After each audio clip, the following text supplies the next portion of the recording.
नमस्कार शेतकरी मित्रांनो, माझं नाव विनायक पानसरे. मी संगमनेरवरून आलो आहे.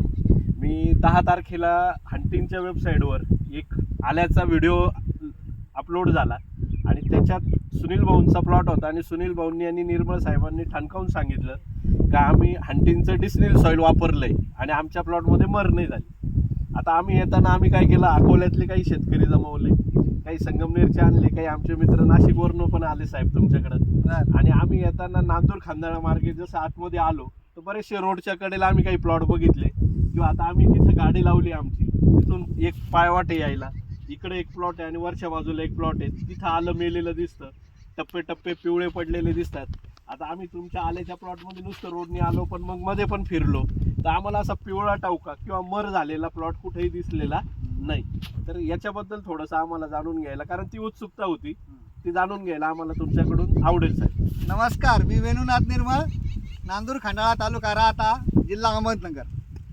आता हंटिंग ऑर्गॅनिकचा यूट्यूब चॅनल पाहून एवढे शेतकरी क्रॉस चेक करण्यासाठी आलेले का खरोखर केमिकल बुरशीनाशक न वापरता प्लॉट येतो का नाही हे पाहण्यासाठी सगळे शेतकरी इथं संगमनेर, अकोले आणि लोकल एरियातून आलेले.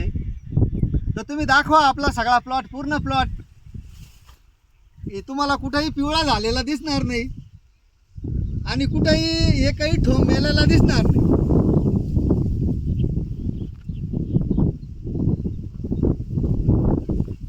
पानसरे साहेब नमस्कार. नमस्कार साहेब. मर येण्याचे माझ्या अभ्यासानुसार एक व्हाईट ग्रब, व्हाईट ग्रबना तुम्हाला जखम केली तरी मर येणार. दुसरी गोष्ट कंदमाशीनं जखम केली तरी मर येणार. आणि तिसरी गोष्ट तुमच्या जमिनीत असणाऱ्या हानिकारक बुरश्या, फ्युजेरियम असू, पिथियम असू, एनिवे जेवढ्या असतील तेवढ्या, या 3 कारणांमुळं मर येण्याचं प्रमाण सगळ्यात जास्त आहे. आणि आजच्या कंडिशनला ह्या प्लॉटची 12 जून 2024 ही वेळी लागवड झालेली आहे आणि आज 25 नोव्हेंबर 2024 म्हणजे कंप्लीट 5.5 महिन्याचा प्लॉट झालेला आहे. आजूबाजूला जेवढे पण प्लॉट आहेत त्यांनी सर्वांनी केमिकल बुरशीनाशकं वापरलेले.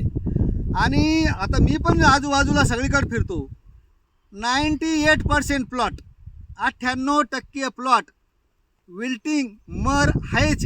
ती व्हाईट ग्रबमुळं येऊ किंवा कंदमाशीमुळं येऊ किंवा हानिकारक बुरशांमुळं येऊ, पण 98% प्लॉटमध्ये विल्टिंग आलेली आहे, मर आलेली आहे.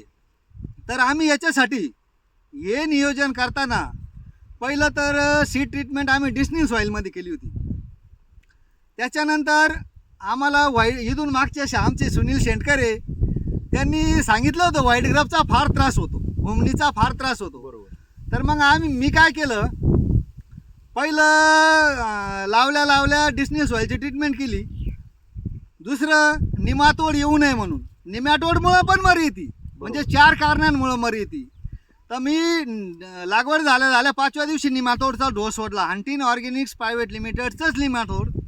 त्याच्यानंतर 10व्या दिवशी व्हाईट ग्रब आणि हुमणीसाठी टर्मिकॉन सोडलं.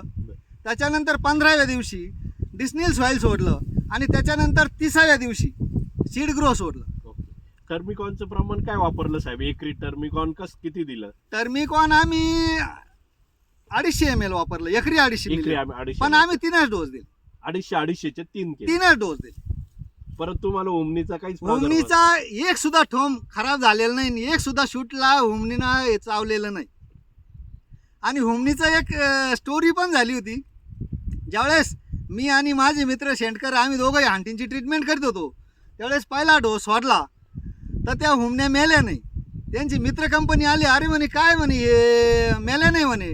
तर मग मी त्यांना समजून सांगितलं का टर्मिकॉनमुळं व्हाईट ग्रब किंवा हुमणीच्या बॉडी डॅमेज करतं, ती दमादमान डॅमेज होती. तर दुसऱ्या आणि तिसऱ्या डोसनंतर 100% हुमणीचा आम्हाला काही प्रादुर्भाव झाला नाही. बरोबर. म्हणजे 3 एकरामध्ये एक थोम सुद्धा नाही, एक सिंगल स्टेम हुमणीनं डॅमेज नाही केलं.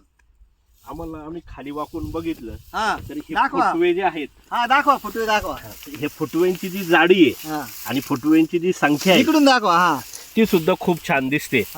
तर मग अन्नद्रव्य व्यवस्थापन ह्या विषयात त्याचं नियोजन करताना अपटेकसाठी बरेच लोक काही काही सोडतात, तर तुमचं काय याच्यात ऍप्लिकेशन काय राहील जास्त? नाही आता अपटेकसाठी तर सीड ग्रो म्हणून प्रॉडक्ट आहे हंटिन ऑर्गॅनिकचं, ते मी दर महिन्याला सोडतो. आता 5.5 महिने झालेले आहे, माझा आता 6वा महिना चालू आहे. तर 6व्या महिन्यात माझा 6वा डोस जाईल. दर महिन्याला मी 1 litre seed grow, root development आणि न्यूट्रिशन अपटेकसाठी सोड. दर महिन्याला सोडतो. गौलार साहेब, तुमचा काय अनुभव आहे मरीच्या बाबतीतला? तुम्ही पण इथलेच जवळचे इकडे शेतकरी, दाखवा गोलार साहेबांना. काय अनुभव आहे तुमचा? तुम्ही इतर प्लॉट पाहून आले आज सकाळी. बऱ्यापैकी रिझल्ट आलेला आहे. मला डिस्निल सॉइलचा एक रिझल्ट आलेला आहे आणि त्याच्यानंतर मी वेप्सा आणि हा. त्याचे जोडले काहीतरी होतं मला वाटतं, हा. ॲरो आणि वेप्सा, त्याचा पण मला चांगला रिझल्ट आलेला आहे. ओके, पण मरीच्या बाबतीत तुम्ही आता हा प्लॉट पाहिला तर तुम्हाला काय वाटतं इथे? 100% प्लॉट चांगला आहे. नाही आम्ही दुसरं कोणतंच प्रॉडक्ट वापरलं नाही ना. हा. आम्ही फक्त डिस्निल सॉइल, निमातोड, टर्मिकॉन आणि सीडग्रोवर 4च प्रॉडक्ट वापरलेले, बाकी प्रॉडक्टच इतर वापरलेले. शेतकऱ्यांच्या तुलनेत जर पाहिलं तर 100% प्लॉट म्हणजे चांगलाच मानता येईल. कारण आपण इथं जवळपास पाहिलं तर 50% वरती प्लॉट गेलेले आहे. बरोबर, प्लॉटची ग्रोथही चांगली आहे, हो, फुटव्यांची संख्या आहे, आणि विशेष म्हणजे ज्या रोगाला लोक घाबरतात आलं म्हटल्यानंतर, सड, कंदकुज किंवा मर म्हणतात त्याला घाबरतात, ती तर कुठंच दिसलेली नाही आपल्याला. निर्मल साहेब, जनरली एका बाजूला सप्टेंबर ऑक्टोबरमध्ये जे प्लॉट लागतात, जे मग मरीचं आपण म्हणूया, कंदकुज मोठ्या प्रमाणात झालेली आहे, आणि एकीकडे तुमचा जर प्लॉट पाहिला तर ह्या प्लॉटमध्ये कुठे मर दिसली नाही आपण म्हणता, आणि ते अगदी खरं आहे. मी सगळा प्लॉट फिरलो, कुठेही मला मर दिसत नाही आहे. तर हे सगळं करत असताना नेमकं व्यवस्थापन डिस्निल सॉईल आणि इतर बुरशीनाशकांमधला जो बेसिक फरक आहे, तर तो कशा पद्धतीने शेतकऱ्यांना तुम्ही सांगू इच्छिता? की नेमकं कॉस्टिंगचा पार्ट बाजूला ठेवू आपण थोडा वेळ, ते कॉस्टिंग तर नक्कीच कमी आहे, परंतु नेमकं काय आहे याच्या मागचं रहस्य काय आहे? नाही, डिस्निल सॉइल समजा मी सीड ट्रीटमेंट धरून माझा आता 6वा डोस जाणार आहे. 6वा डोस जाणार आहे, ते ॲव्हरेज एक 400 रुपये 100 मिली धरली तर 2400 रुपये खर्च झालेला आहे फक्त. आणि शेतकरी मर आल्यानंतर केमिकल बुरशीनाशक कमीत कमी 5 ते 7 हजार रुपयाचे सोडता, एलेट 2000 रुपयाचं सोडता, म्हणजे 5000 रुपये लिटरची औषधं सोडता. मी 2400 रुपयात मर कव्हर करेल फक्त मरीसाठी. मर आता 4 कारणांमुळे येते, मी ते 4ही कारणं शेतकऱ्यांनी 4ही कारणं सांभाळावेत. व्हाईट ग्राममुळं पण नुकसान नाही, डॅमेज नाही झालं पाहिजे, निमातोडमुळं रूट डॅमेज नाही झाली पाहिजे, आणि कंदमाशीचा पण डॅमेज नाही झालं पाहिजे. तिन्ही डॅमेज नाही झाली पाहिजे. आणि त्यावेळेस तुम्हाला कमीत कमी खर्चामध्ये मर कव्हर होणार. सगळ्यात महत्त्वाचं बेनिफिट मला काय वाटलं, जरी जे बेणं दुसरीकडून आलं, त्या बेण्याला एक प्रक्रिया झाली, तिथं तुमचं पहिलं लॉक झाला, तुम्ही त्याच्यानंतर ओमनीवर काम केलं, कंदमाशीवर काम केलं, नेमॅटोडवर काम केलं, आणि मर येऊ नये म्हणून तुम्ही आतापर्यंत दर महिन्याला 100 मिली म्हणजे 6 डोस तुम्ही 6 आतापर्यंत डोस सोडले. हे महत्वाचं आहे. पण आता बऱ्याच जणांची शंका असते, त्या डिस्नीला आणण्यापेक्षा आम्ही कुठंतरी कुठल्या विद्यापीठातून म्हणा, कुठून ताजा ट्रायकोडर्मा आणू, ताजा सुडोमोनस आणू, ताजा बॅसिलस, आणि तो एकराला 1 लिटर एका वेळेस सोडायचे आम्हाला 4 घटक. तुम्ही तर 100 मिली सांगताय. 100 मिलीची गरज आहे. बरं. तर याच्यावर माझं मत असं आहे, जेवढे पण नॅचरल सोर्सेस राहतात, म्हणजे जसं डाळिंबाची क्वालिटी 10 शेतकऱ्यांची वेगवेगळी असते, तसं बॅक्टेरियाच्या जेवढ्या पण कंपन्या आहे भारतामध्ये, प्रत्येक कंपनीची क्वालिटी वेगळी. तुम्ही आतापर्यंत आल्यातला तुमचा पहिला अनुभव आहे, तुम्हाला भीती नाही वाटली का आल्याला मर येते म्हणून? मग आलं करायचं की नाही करायचं भीती नाही वाटली का तुम्हाला? नाही, त्याचं कारण असं आहे, मी हंटिंगचं मी याच्या अगोदर पण हंटिंगचं काम पाहत होतो, किंवा मला माहीत होतं सगळे प्रॉडक्ट. हंटिंगचं काम मी 12 वर्षापासून मी हंटिंग बरोबर आहे, तर मला हंटिंगचे सर्व प्रॉडक्ट माहीत होते, त्यांची क्वालिटी माहीत होती, त्यांचा काउंट माहीत होता. आणि याच्या अगोदर हंटिंगच्या यूट्यूब चॅनलवर माझे व्हिडिओ आहे, हा सगळा अनुभव माझ्या पाठीशी होता. आणि मला 200% गॅरंटी होती का मला केमिकल बुरशीनाशक वापरायची गरज नाही. बऱ्याचदा दुकानदार किंवा कोणी कन्सल्टंट असेल तर तुम्ही रोको खालून सोडा, ॲलेट खालून सोडा, तसं तुम्ही तर काहीच सोडलं नाही. सोडायची गरजच पडत नाही. तुम्ही ज्या वेळेस मेहनत करताना, मेहनतीबरोबर तुमचा अभ्यास पण पाहिजे. तुम्ही ट्रायको, आता तुमच्याकडे वेगळा ट्रायको आहे, यांच्याकडे वेगळा ट्रायको आहे, यांच्याकडे वेगळा ट्रायको आहे, माझ्याकडे वेगळा ट्रायको आहे, पण माझ्या ट्रायकोची क्वालिटी काय आहे, तिची वर्क इफिशियन्सी काय आहे, याच्यावर काम करण्याची क्षमता, याच्यावर रिझल्ट अवलंबून राहतात. तसं तर माझ्या माहितीनुसार 1990 पासून सगळ्या बॅक्टेरिया मार्केटला आहे. सगळ्या बॅक्टेरिया मार्केटला असताना 1990 सालापासून बॅक्टेरिया मार्केटला आहे, तरी 98% प्लॉट खराब होत्या. बरोबर. आणि आज आपण फक्त बॅक्टेरियावरच प्लॉट आणला, ती पूर्णची पूर्ण प्लॉट आहे. कुठेही मर नाही, कुठं नेमातोड नाही, कुठं व्हाईट ग्रब नाही. म्हणजे मला सांगायचं तात्पर्य काय आहे की तुम्ही जर अभ्यास केला तर 100% ऑर्गॅनिक, 100% सेंद्रिय कोणतंही पीक आणू शकता. याचं इकॉनॉमी काय दिसते तुम्हाला? इकॉनॉमी म्हणजे काय की आता झालेला तुमचा खर्च आणि येणारं उत्पादन याच्यातून तुम्हाला रिटर्न किती मिळू शकतात? काय उत्पादन, काय अंदाज आहे तुमचा याच्यातून?